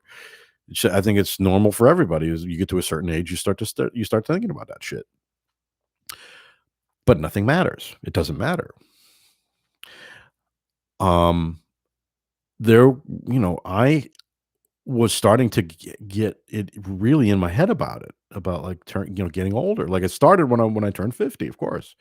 The minute I turned 50, I started thinking about it. I was starting to really kind of get in my head about like just getting older and feeling older and all that kind of stuff.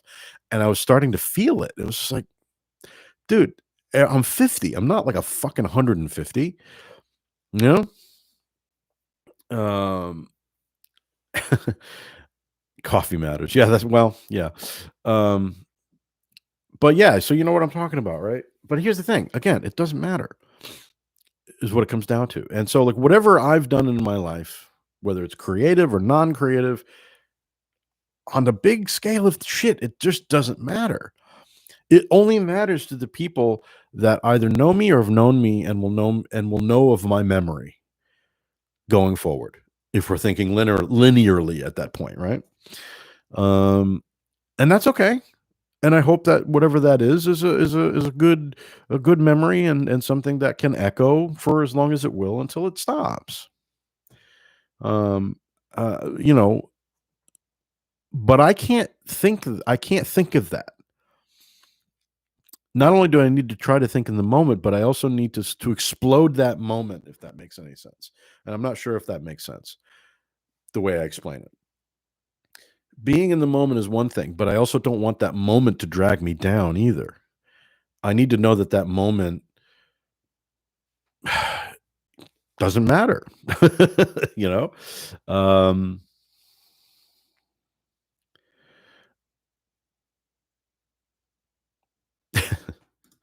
yeah, well, and that's and as much as I was talking about that, Elliot, about how religion or people, religion can warp people's minds.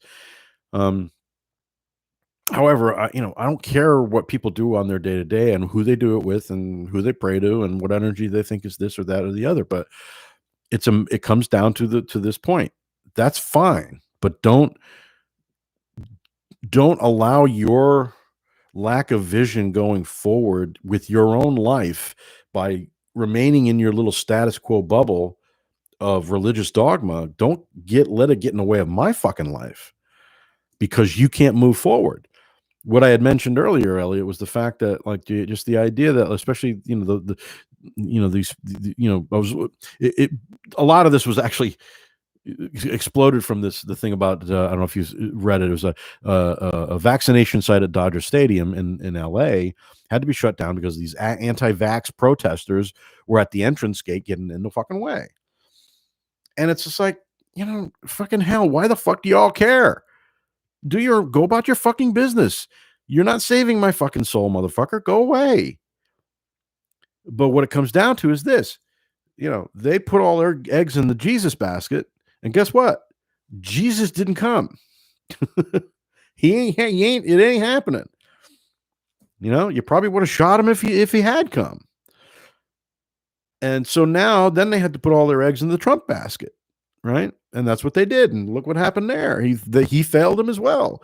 So these fuckers are floundering all over the place in their own heads. They have no idea what's going on. The levels of cognitive dissonance in their heads. I mean, as much as I want the fuckers to go away, on the other hand, I gotta be somewhat empathetic to them and think, dudes, what is going on in your head at this point? I can't imagine it. But that's what it all comes down to. It's like, dude, you gotta explode. You gotta just get out of the fucking mind trap of that shit and move the fuck forward through the door. But don't block the door for me, asshole, because I'll fight you on it. I will. Yeah, the cat agrees with me. My cat's yelling. What, dude? He's not in pain or anything. He's just being a little brat. That's all. So just so you know. um So when I say I've come to this little place in my head, and I think it's more of a starting point. Again, trying to think linearly, in a timey wimey sort of fashion. I I say nothing matters. So as I said, for me, I've noticed that I've just been able to do it, and I've been able to actually make it work.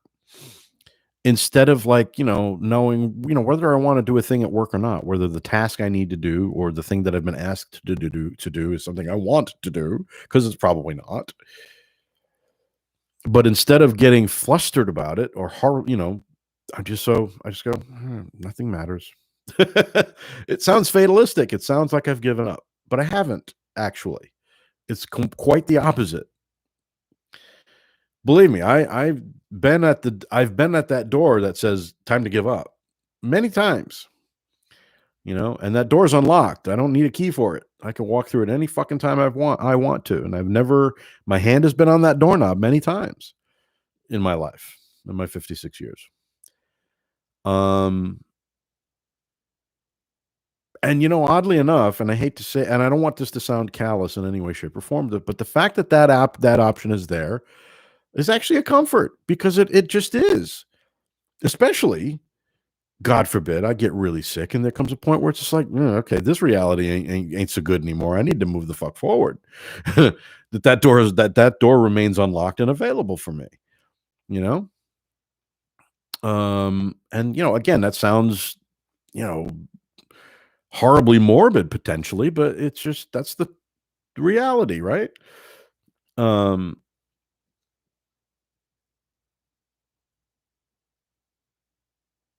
oh yeah, for sure. Just talking about the snowstorm. I was talking about that earlier today too, actually. But so I think I just I'm just trying to figure out the best way to move into whatever this next phase of my existence is in a way that's less of a strain on my psyche, less dramatic for other people to witness. um, though I suppose I could probably sell more tickets that way. Um, I could probably, like, I could certainly put on an Alex Jones type of fucking horror show on the microphone like this, and probably get that many more people just to watch me explode. But I'm not going to do that. I'm just going to try to be who the fuck I am, and if anybody's interested, great. If not, I don't care. It doesn't matter. I'm just doing this because I have fun doing it, because I like to talk. Like I said, the romantic notion of having a 12 to 4 a.m. radio spot has been something I've wanted to do since I was a kid. There's something romantic about radio, and there always will be. I mean, the fact that podcasting is kind of taking the place of radio on a large level. We're getting, I mean, if you think about it, it's like, I mean, the days of radio, radio drama and comedy on the radio and all that kind of stuff, and it's all happening now with podcasts. I mean, talk about full circle. Fuck, yeah, that's awesome. Are you kidding? I don't need to do a video thing for the most part, even though I am doing a video thing, but and the fact that I can do it from my house with very little equipment is fucking awesome. It's fucking phenomenal, right? And so it all this is doing is just it's stoking the ideas that I had as a kid that are clearly still valid, which makes me think about the things that I loved in my childhood that are still fucking valid, whatever they might be. Just the things that made me laugh and informed who I am today. And whatever it might be. Having a conversation again on Thursday with somebody who has a very obvious passion for, well, and Elliot, you'll appreciate this, who actually grew up with the space, the NASA and the space race in this country. Oh, dude, you got to stop. His he lived in Florida, and his father was very instrumental in as an engineer handling things dealing with the Apollo missions and stuff like that. So he's for him anything having to do with space and talking. He was talking about the SpaceX stuff going on and all that. I mean, there was you could just see that kind of like childlike kind of glee when he was talking about it, and it's just like I love seeing that because to me that's about as pure as it gets. Now, listen, I mean, I don't have something quite that heavy in my childhood or cool to think about. For me, it's just I enjoyed what I enjoyed, whether it was on television or not, because like I said, television, I was plunked in front of the fucking thing as a babysitter, so that was my input. Um, it was what it was.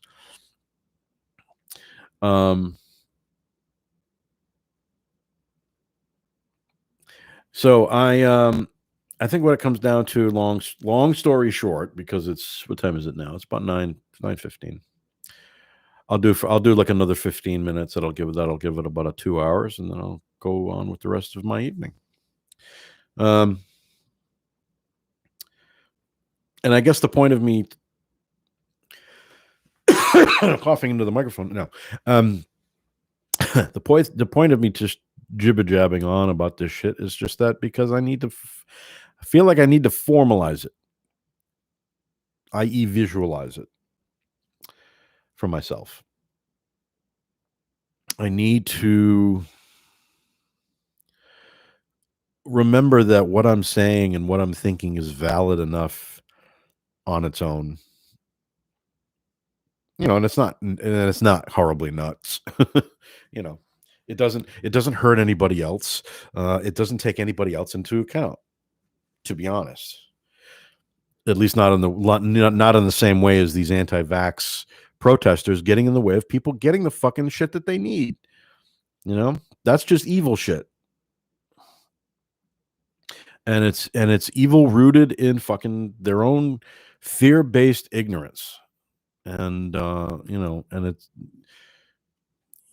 there's a point where I can be empathetic with these idiots, but on the other hand, there has to come a point where it's like they need to be moved on because they're in the fucking way and they just need to mind their own goddamn business. You leave me alone and I'll leave you alone is what it comes down to. But don't get into my business, and don't get in my business, my financial business. Don't get into my personal business. Don't get into my intimate business. Stay the fuck away from my business until I ask you to be in my business is what it comes down to. Right? I think, it's as simple as it fucking gets, man. And right now, my business for me is trying to really be as open to my surroundings and to people that I am naturally either drawn to or can naturally talk to or whatever it might be, that we have similar, just, whatever the natural course of things takes us. Like I said, talking about a conversation I had yesterday with somebody I hadn't met before, who I was training at work on a classroom. Ended up having a nice little hour-long conversation with, and I hadn't talked with somebody and talking about brain stuff like the stuff I'm talking about tonight, which I love to talk about. And it was sort of like, wow, this is great. It's just like I don't often get a chance to talk to somebody like that. And wow, I'm seeing Crispin Glover Records has joined. Hello, lovely to see you, or sort of see you. If you've just joined, I've been just talking about some fairly deep subjects of existence, existentialism, how the brain works, how my brain works, and using the words "nothing matters," and not in a way that sounds fatalistic or negative, but just as a device. They talk about obviously having a toolkit when you're doing, therapy, and which I've been doing and have done for a number of years at this point, which has gotten me to where I am now, which is, I think, very important. But it to me, it's just so rewinding a little bit, about a year, so, when things kind of started going south with the COVID thing, one of the tools I had in my toolbox that was very useful, I thought, especially dealing with my sort of anxiety and panic attack problems and all this kind of stuff. And it was always a matter of like, well, what triggers things, and the problem with generalized anxiety is because it doesn't take anything to trigger it. It's just there. It's more in your DNA at that point. It's literally like an ancient echo of a Neanderthal man that you just happen to be, it just echoes through the DNA firmament of like being chased by something. That's my cat going singing in the background. Uh Anyway, so the toolbox. In my toolbox was this phrase, "Are you safe?" Right? In that moment of feeling panic or, something that, you can't pinpoint the trigger, you say to yourself, "Are you safe?" It's like a mantra. It's just sort of like just something to say to yourself, right? And of course I was. I'm either at work or I'm doing whatever. Or, I might be tired, so maybe I'm susceptible to that anxiety moment. Cat panics. Yeah, right. That's what my cat's doing. Um, my so in saying that kind of thing to myself, am I safe? Am I safe? Well, of course you are in that moment. Or I've also, I also learned the idea that like, when you can kind of see a panic attack or feel a panic attack coming, you kind of ride the way, the more you fight a panic attack, the worse it's going to get, man. And I've been able to impart that on to folks that I talk with that have the same issues that suffer from the same things. It's like, look, if you fight it, you're fucked. You're going to drown. You're going to go under and you're going to get that lung full of water and you're going to panic more. You got to try to ride the wave as best you can. Just it's coming. Just like, all right. Anyway, long story short. So that tool in my toolkit of basically saying, "Are you safe?" I can't use it anymore because of COVID. Because if I go out and go to the grocery store and whether I'm wearing a mask or whatever, I'm trying to do my best to distance and all that shit, I'm not necessarily safe. Like at work, I gotta work. I have to be on site. I can't work remotely. So there's a certain anxiety of the fact that on a day-to-day basis, I'm at risk, right? So I no longer can use the tool saying, "Do I feel safe?" Because I don't. Right? So it's taken me, a while to kind of figure out, all right, well, all right, how the fuck am I dealing with this shit? So and what it really came down to, and it was kind of a moment, maybe of a little bit of a moment of surrender, but it turned into something different. It was just a moment of like nothing matters. But it didn't come out like, "Oh, nothing matters. I want to go shoot myself." Like not it wasn't like that at all. And believe me, I've been there and I've said that many fucking times, in that fit of peak or that fit of anxiety of just like, fuck it all. It was more of a really kind of it was a resignation, but it was like a reasoned one, if that makes sense. Of just seeing a moment of where I could see something triggering me of like either something at work or what I forget what it was exactly, but it was just something was just I was about to just like didn't want to do a thing or whatever the fuck it was. And I don't know, I just looked inwardly really unconsciously and it just came to me and just said, fuck it. Nothing matters. Nothing matters. It's okay. It's fine. And I really actually felt that moment, and that moment elongated for me, which was really cool. And that's why I'm talking about it because I've done it a few times and it's been helpful. But again, it's not feeding into that misanthropic thing that I have suffered from because yes, I can very honestly say that on many levels I'm very misanthropic or very negative or have been depressive and blah blah blah.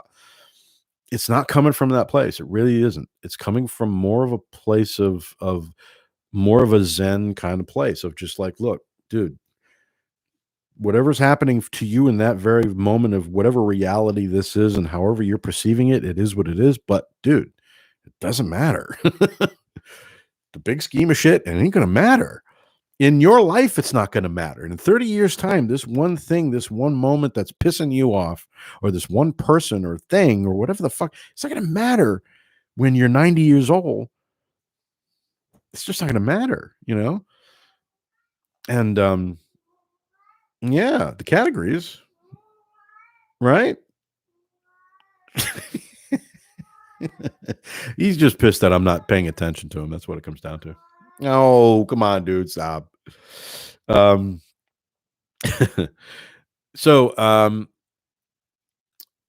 so what I'm trying to just get across is this idea that, like, I am looking at my existence and this reality in a much more sort of sanguine and slightly humorous way, because truthfully nothing matters.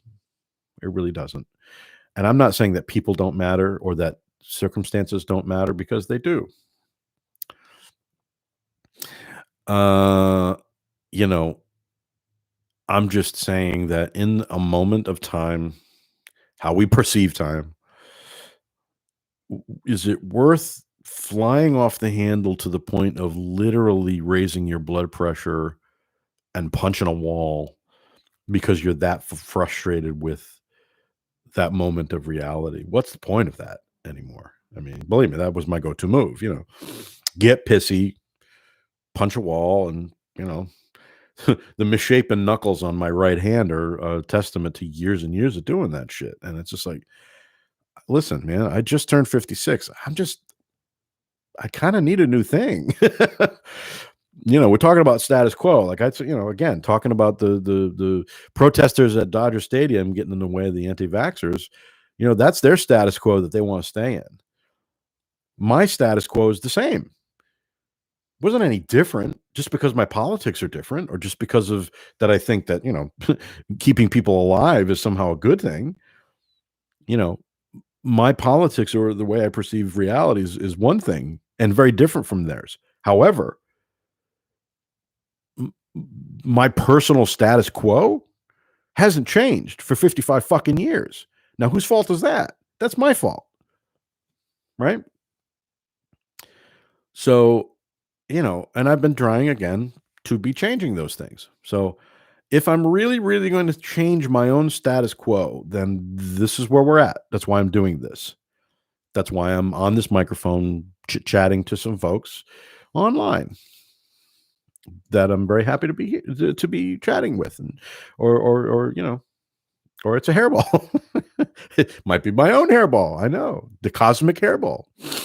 And that's what it comes down to. It's true.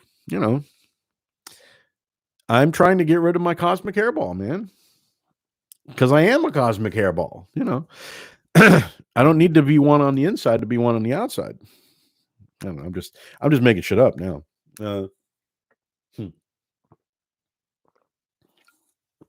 But that is what it comes down to. I am trying to get rid of that status quo hairball. That's a good way of putting it, Dirk. I appreciate that. I just hope that others on this planet can start doing the same thing. And again, I think we're seeing little pinpricks of light that maybe that's where it's being, that we're at least maybe heading in a similar direction in that regard. What I'm hoping, and you're reading articles and seeing things about how, how do you change the minds of, like, a Trump minion, right? That the cat, I think, even reacts to when I say the word Trump. I swear to God, right? Yeah, I don't like him either, dude. Anyway, like, how do we change their minds? How do you deprogram that mindset, right? Well, not easily, for sure. And the Nazi elements aside, there are definitely innocent sort of people. I don't want to say innocent. Maybe innocent's the wrong word, but there are people that are caught up in this mindset that I think are just, they're just lost. They're lost people, and they're not necessarily bad people, but they just don't have a fucking clue. I mean, I think every single person I've talked to either has a family member or many family members or friends that they've lost over this past 4 years because of all this shit, because of those belief systems. And now suddenly, and it's funny how it works, but like suddenly that the thing that's causing that problem is suddenly gone. And all of a sudden you see all these people starting to like, oh, wake up and oh God, what have I done? And oh Jesus, we were duped and blah. Funny how that works, huh? Humans are very susceptible to, yeah, gullibility. You damn right, man. That's the human fucking psyche in a heart, man, it doesn't matter how smart you are. Clearly, it doesn't matter how educated you are. It doesn't matter how smart you are, where you come from, what color you are, what gender you are, because it's all stripes all over the place that can be as susceptible to that kind of mind trickery. Because if you're missing something in your life, you need it to fill it with something. And if on any given, yeah, I know, man, on any given day, I know. On any given day, when if that thing that you're missing in your life suddenly pops up and you suddenly just for a minute think that's the thing. Yeah, the snake oil works, man. You're right, Dirk. You're saying all the right things, man. For cats. Hang on. Hang on. Come here. Clearly he wants to say hello. Don't you? Yes, he does. Yes, he does. He wants to say hello. Yes. It's okay. I'm almost done anyway. Don't worry about it. Anyway, so yeah, so I'm hoping that that we're seeing some sort of light at the end of, or well, we're seeing some light, put it that way. Um I hmm, on a lot of levels I don't have a whole lot of hope for the human race. Depends on the day. But put it this way, the fact that I can look at my own life and that I'm feeling like I'm starting to see some light through the end of the tunnel in my own psyche about what it means or not means to be doing what I'm doing in this moment of time. Um, that nothing matters. It doesn't matter. It really doesn't. But that's okay. Not every minute of the day has to have meaning. Uh, and the minute I start forcing that issue on myself is I feel with anxiety or I get panicked or I get, it's that the idea that existence doesn't really mean anything. That's okay. I'm okay with it, to be honest. All I need is this mini moment here with this big dumb furry thing in my arms because he needs some attention. He doesn't care. Nothing matters to him apart from me just holding him right now. I mean, how pure is that, right? Humans have gotten to the point where we're so cemented in our little timepieces and our little calendars that we don't take that time in the same way to just sort of say nothing matters. And that's okay. It doesn't mean that nothing matters and fuck it, I'm going to end it all, because it doesn't have to mean that. And that's not how I mean it at all. Which to me is like, that's awesome.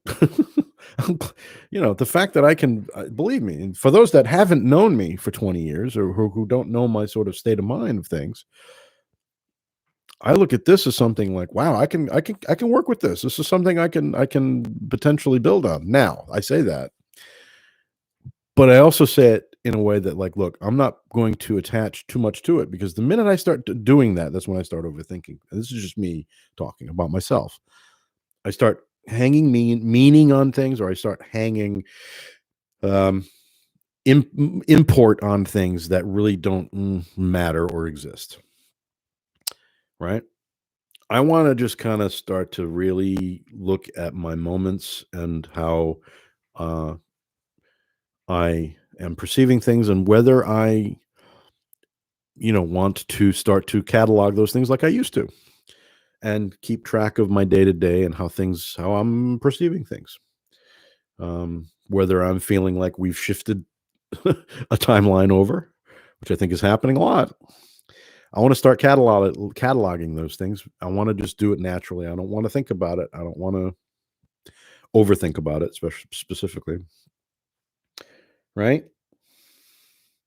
Yeah. The cat doesn't care. The cat says, "It doesn't matter, dude." Right?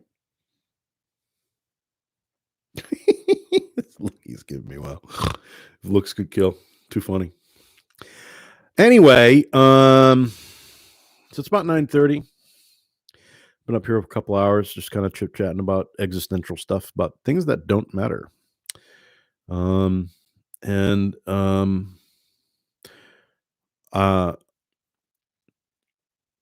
I don't want to urge anybody to say do what I'm doing or follow me or do the thing that I'm doing because that's what you need in your life. Because like, it's not for me to say, dude. You know, listen, I know what I know, or I'm trying to know what works for me.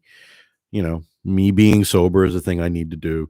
Um, yeah, yeah, exactly, Dr. Mandela effect. I'm looking. I've looked at that a lot. Believe me, I have, and I've seen there are so many aspects of that I feel have been that I've just witnessed over the past year that have been crazy. I swear.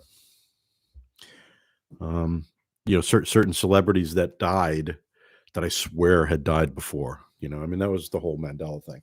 Yep, hang on, hang on. But that's a whole other show to talk about. I've been actually I've documented a few of those things. But I'm trying to really keep an eye on those things. I'm trying to those kinds of uber realistic things that are just not. That's not the way to talk. Uber realistic doesn't make any. That's the wrong terminology. The more the malleable reality of things. Um, the things that I just have noticed in my own life that say like the Mandela effect, and not just in pop culture, but I think with pop culture because we're also um, affected by it. You know, whether it's television culture or movie culture or books or whatever it might be, where all of these things that you're just listing right there. Um, for those of you that are on YouTube, I'm pointing at the Instagram here because I'm on two platforms right now. I think our collective conscience remembers things, and I think that's what I'm talking about when it comes down to really, um, and again, maybe this is the light at the end of the light starting to get really brighter and brighter. That people are starting to perceive things differently, and in a way that's actually maybe more realistic than we think.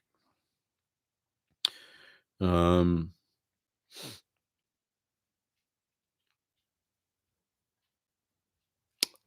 I swear that a recent death of MF Doom, the rapper slash musical artist, who apparently had passed away in October of last year, but we only heard about it like late December, I want to say.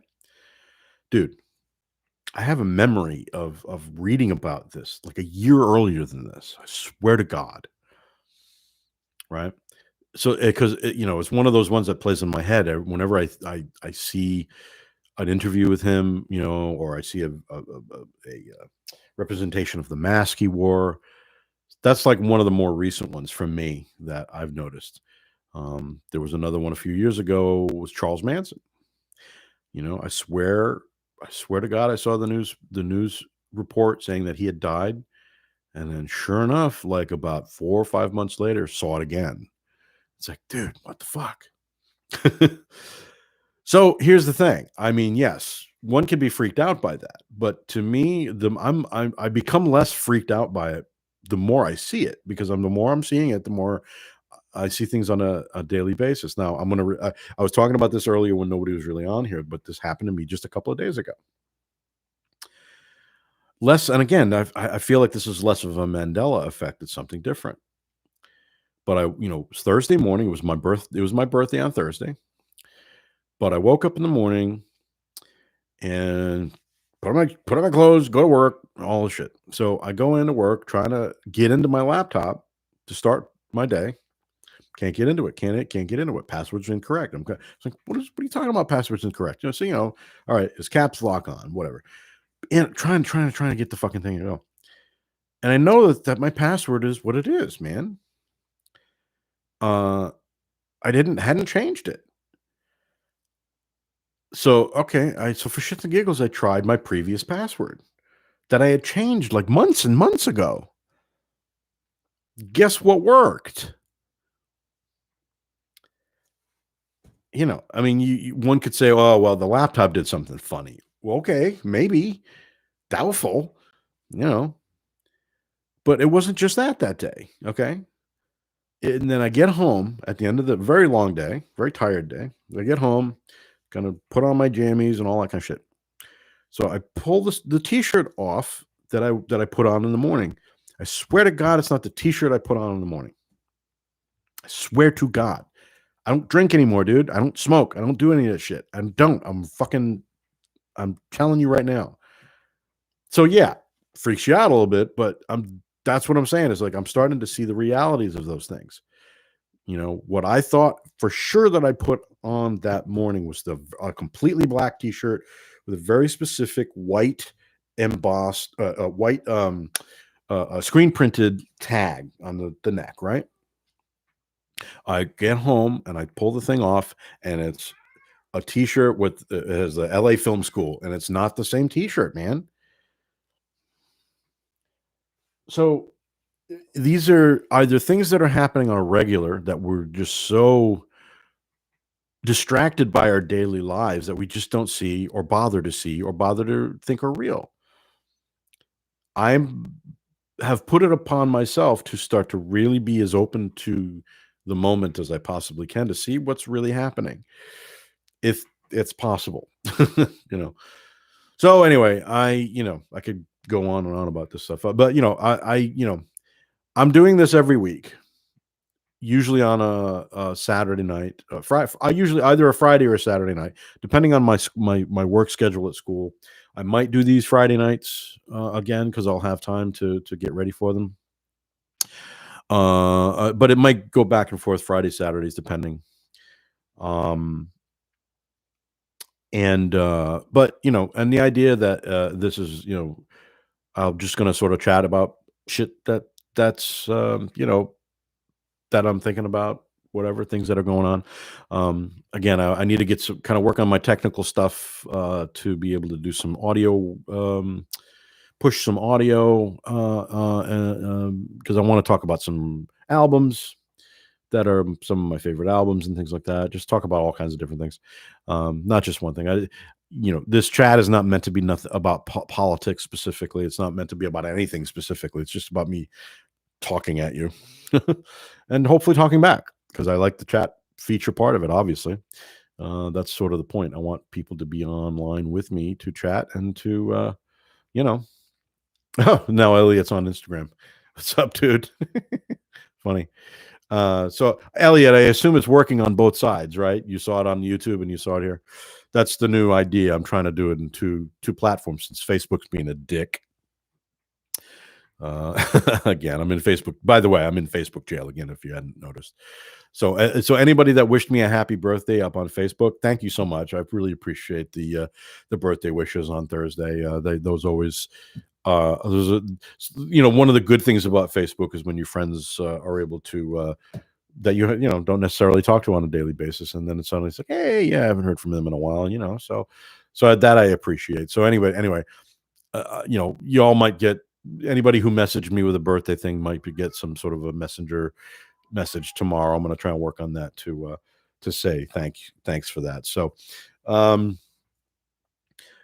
think I'm going to pay attention to my cat because he's going to just continue to be yowly and stuff. He's also probably considering the time. I'm sure he's also expecting his treat. Even though I gave him treats earlier, he wants more, of course. But thanks for hanging out with me and letting me talk at you about existential stuff. Yeah, Zuckerberg. Yeah, I know he deserves to be in jail. Different jail. the existential Facebook jail, right? That's what I'm talking about, man. I'm talking about the nature of existence. It's like I'm in Facebook jail. What the fuck does that mean? So in other words, I'm in a state of existence that I was in for many, many years before social platforms were a fucking thing. But somehow that was jail. Yeah, that's what I'm talking about. Yeah, I know. Yeah, we're talking. Yeah, Zuckerberg is. There's some alien lizard DNA going on there somewhere. There just has to be. It's bizarre. Yes, I would agree with that, Dirk. However, are we all not? Do we all not have a little bit of lizard DNA in us from our evolutionary? Maybe, who knows? Maybe some people have just haven't quite evolved quite enough, and they're still their ratio of lizard to human genome balance is just out of balance. So who knows? I don't know. That's a whole other fucking, that's a whole other chat show talking about conspiracy stuff. I tell you what, because I love me a good conspiracy for sure. There's probably a few that I think are valid enough for sure, but that'll be another chat because I don't want to be here up here for 4 hours. So anyway, I'm gonna call it a night for now. Again, I like doing this. I'm gonna do this every week. If you know of anybody who is interested in me doing this for longer periods of time on a bigger platform, that's cool. You can let them know. You can steer them my way, and hopefully maybe something will happen. And again, voiceover work. I'm game. I'm looking to work on a second act. I'm 56 years old. I need to kind of get out of my own way. I need to change my personal status quo because nothing matters. I'll leave you with that. Change your personal status quo. All right, folks. I'm going to leave it. Have a good night. Take care. If you're in the Northeast, be careful. It's supposed to snow like a motherfucker on Monday and Tuesday. Wherever you are, please wear a mask. Don't be stupid. Don't be an asshole. Don't wear it up here. Don't wear it over here. Don't have your nose sticking out because I'm going to tell you your dick is hanging out. Wear it correctly. Don't be stupid. Right? All right, folks. Have a good night.